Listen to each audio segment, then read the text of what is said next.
Imagine spending like $120,000 a month on paid media. You log into GA4, the dashboards load perfectly, your events are firing, and there are absolutely zero error messages on your screen. Right, which sounds like the dream, honestly. Yeah, but behind the scenes, roughly $100,000 in real hard revenue is just quietly vanishing from your tracking systems every single month. Welcome to Fix the Funnel with GA Fix. I'm your host, and this is episode number 16. Glad to be here for this one. In this deep dive, we are tackling a massive, just incredibly common headache. We're looking at how a US-based omnichannel retailer basically rescued their completely broken GA4 attribution in just 72 hours. And, the gap between what your analytics platform tells you is happening and what's actually happening in your warehouse, that is exactly where profitability goes to die. Totally. It's a phenomenal scenario to explore because it really forces us to confront how fragile our tracking infrastructure actually is. And that is the core mission of our deep dive today. We're looking at this specific case study to really unpack this massive problem plaguing marketers today. So, to set the stage, we're looking at a retailer with over 40 physical locations and a growing e-commerce arm generating about $45 million annually. That's a lot of moving parts. Right, and they spend, $100 to $120K a month on paid media, relying entirely on GA4 for their performance reporting and budget allocation. Okay, let's unpack this. Yeah. Because on the surface, their tracking looked completely fine. Well, yeah, and that illusion of stability is the defining characteristic of how modern analytics fail at scale. I mean, when a system just outright breaks, it's obvious, Like right? the numbers drop to zero. Exactly. You log in, you see 0 conversions for a Tuesday, or there's this giant red banner warning you that data isn't processing. You sound the alarm, you fix it. But when the dashboards load and the weekly reports populate normally, you're dealing with something far more dangerous. You are dealing with data drift. Drift. Yeah, it's like the silent killer of marketing budgets. It's kind of like having a slow, invisible leak in a car tire rather than a massive blowout. You don't crash immediately, but your handling just gets worse and worse until you're in a ditch. That is a perfect analogy. You don't realize your altimeter is frozen until you're flying into the side of a mountain. Exactly. So let's look at the symptoms this retailer was experiencing, because leadership was losing trust and losing it fast. Their week-over-week paid media performance was swinging wildly, like by 15 to 25%. Which is terrifying when you're managing that kind of spend. Oh, absolutely. One week, the cost per acquisition is perfectly on target. The next week, it completely collapses, and the analytics team is just sitting there shrugging.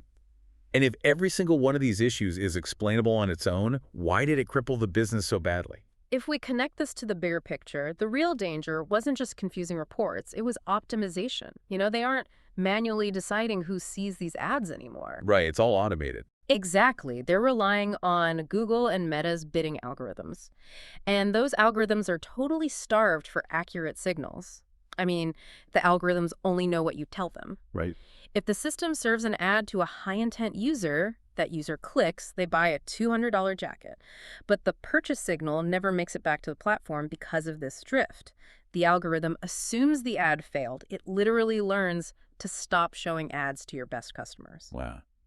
So it's actively sabotaging the campaign Mm-hmm. because Google Ads and Meta were showing completely different conversion counts for the exact same campaigns.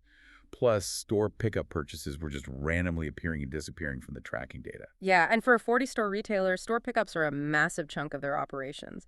And you mentioned traffic from iOS, and Safari was persistently undercounted too, right? Yes, completely. And when you actually do the back-end reconciliation, you see they were missing or misattributing roughly $100,000 to $120,000 in revenue signals monthly. An amount equivalent to their entire ad budget was just vanishing into the ether. Which means leadership is probably pausing campaigns that are actually highly profitable and scaling up campaigns that are just, taking credit for organic traffic. The marketing strategy wasn't flawed at all. The measurement was just decaying. Exactly. So now that we understand the severity of this drift, let's look under the hood. Because the technical environment here was a complete nightmare. How does a normal GA4 setup get so messy? Well, this retailer had built up over 150 active Google Tag Manager tags. 150? That's absurd. I know. It's like having 150 waiters in a restaurant all shouting orders at a single chef in different languages. Some orders are duplicated, some are whispered, and GA4 is the chef just trying to plate whatever it actually hears over the noise. That's a great way to visualize it, because when a GTM container ages without strict guardrails, you end up with all this overlapping logic. You might have an agency from 3 years ago that added a custom script for like a specific holiday campaign, and it was just never paused. Then an internal developer adds a new purchase event for a site redesign. Suddenly, you have 3 different scripts firing simultaneously on the checkout page, all trying to claim the same transaction. And the cross-domain tracking was a huge casualty of this chaos. Yeah. Because when a customer chose store pickup instead of standard shipping, the checkout flow pushed them through a different domain or like a third-party application to verify local inventory. Right, which completely severs the user session if it's not set up perfectly. Exactly. So break down the mechanics of that session break for us. What's actually happening there? So when a user lands on the main site, GA4 assigns them a unique client ID. That ID is the glue. It's what connects their initial ad click to their final purchase. But if they jump to an inventory subdomain for a store pickup and the cross-domain tracking isn't configured to pass that specific client ID through the URL parameters, the subdomain just treats them as a brand new visitor. So GA4 sees one person clicking the Facebook ad and basically abandoning the site, and then a completely different anonymous person showing up out of nowhere on the subdomain to buy a product. Exactly. The ad gets 0 credit. The organic direct traffic takes all the credit. And worse, sometimes that session reset causes the transaction ID to duplicate or completely vanish from the payload. And then, you add the mobile consent handling issues on top of that. Safari and iOS traffic took a massive hit because the consent management platform wasn't properly synced with the GTM firing trigger. Yeah, that's such a common one. I want to dig deeper into that because almost every modern business faces this. How exactly does a consent banner silently suppress conversions without actually breaking the tag? I'm assuming it comes down to a timing mismatch, right? Like a race condition? You've hit the nail on the head, so picture this. The user is on their phone, they add an item to their cart, and they hit the checkout page. The consent banner pops up again, or maybe it just hasn't fully registered their previous preference across that subdomain. They click Accept Cookies right as they hit the Place Order button. Oh, I see. So they're doing 2 things simultaneously, confirming the purchase and confirming their consent. Yes. And in a poorly governed tracking setup, the purchase tag fires instantaneously because the transaction was completed. But the consent management platform, it takes an extra 200 milliseconds to update the data layer to say, yes, this user allows tracking. Wow. 200 milliseconds. Yep, because the tag fired before that green light registered, it strips out all identifying information to comply with privacy defaults. So the payload goes out completely hollow. GA4 receives a ping that a transaction occurred, but the client ID, the session source, the campaign data, it's all scrubbed. It just looks like an anonymous transaction. Exactly. But wait, I have to push back a little here. We're talking about a platform built by Google, one of the most sophisticated tech companies on Earth. Shouldn't a platform as advanced as GA4 just handle this out of the box? Why did it take an outside intervention to even realize store pickups were breaking the tracking? It's a really common misconception about what enterprise analytics tools are actually designed to do. I mean, GA4 is engineered to process massive amounts of data based on the rules you set. It desperately expects the data coming in to be clean. Right. If you send it a duplicated transaction ID because your tag's misfired, GA4 doesn't assume you made a mistake. It just assumes 2 transactions happen. Or it applies its own deduplication logic that might strip out the wrong one. The setup wasn't inherently bad. It was just aging without guardrails. Right, it's a garbage in, garbage out scenario. But the garbage is highly technical and disguised as legitimate code. Exactly. And at scale, analytics don't fail loudly. Drift is infinitely harder to catch than outright breakage because every single error looks like a plausible user behavior. A session break just looks like a bounce. A stripped payload looks like direct traffic. GA4 can't magically know your operational reality. So the internal team is just stuck in this endless, soul-crushing loop of revalidation.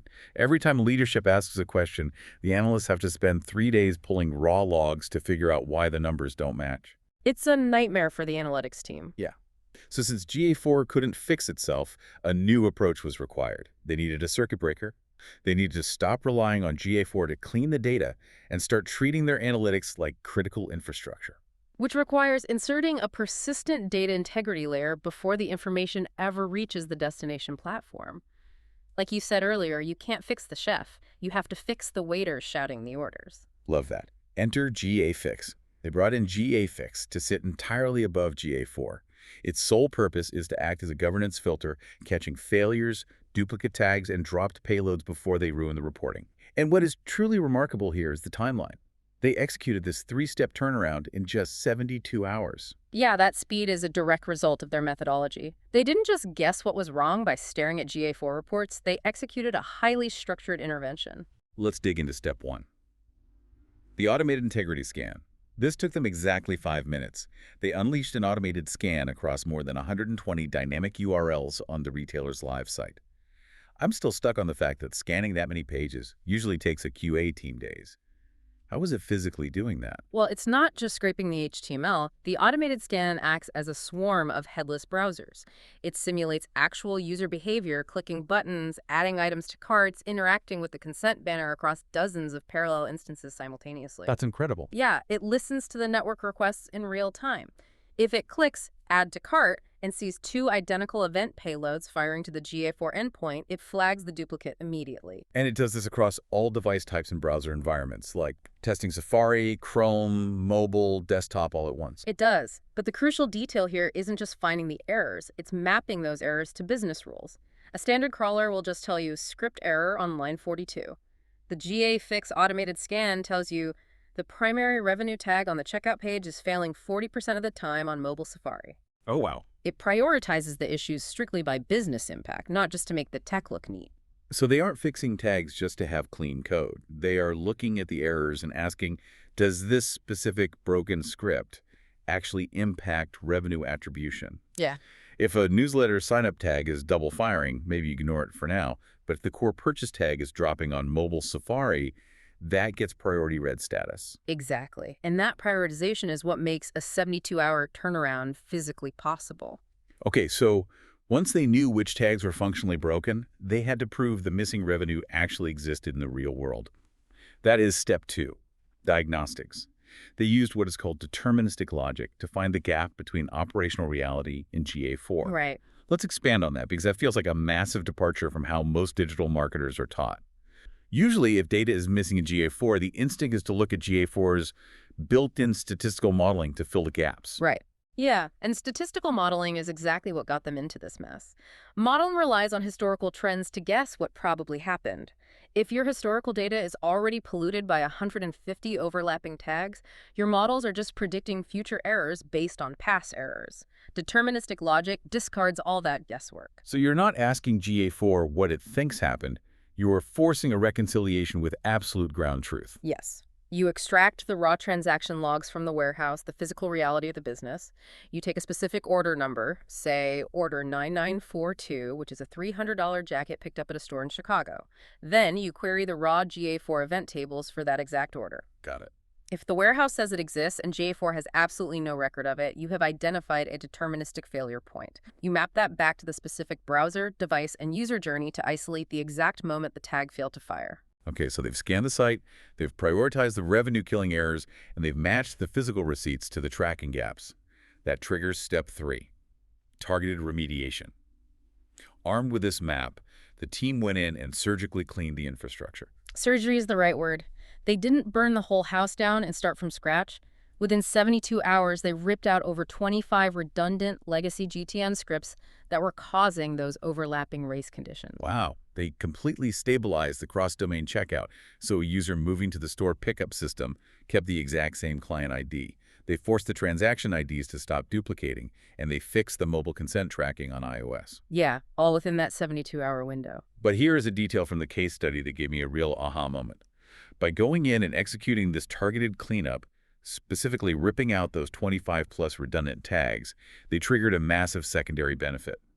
The mobile page load time across the entire e-commerce site actually improved by about 12%. That is such a phenomenal side effect. We often think of tracking as just a passive observer, right? Like a security camera watching a store. But every single tag you fire requires the user's browser to execute JavaScript. When you have 150 tags firing, you are actively bogging down the device. It's literally attacks on the user experience. They weren't even hired to do site speed optimization. But by removing the bloated infrastructure, the page is rendered 12% faster on mobile. And Anyone in e-commerce knows that directly boosts conversion performance. The cleaner measurement actually improves the product itself. Absolutely. And if we look at the aftermath, the 30-day results paint a very clear picture of why treating analytics like infrastructure matters. Within a month of deploying GA Fix and cleaning up the tags, the revenue reported in GA4 aligned with the backend systems at an impressive 94 to 95% match rate. Which is basically the ceiling of what is possible, considering ad blockers and aggressive privacy settings. It's an immense achievement, and the immediate effect of that alignment was that the paid media accuracy completely stabilized. Those wild week-over-week swings evaporated. But I want to clarify a really important distinction here.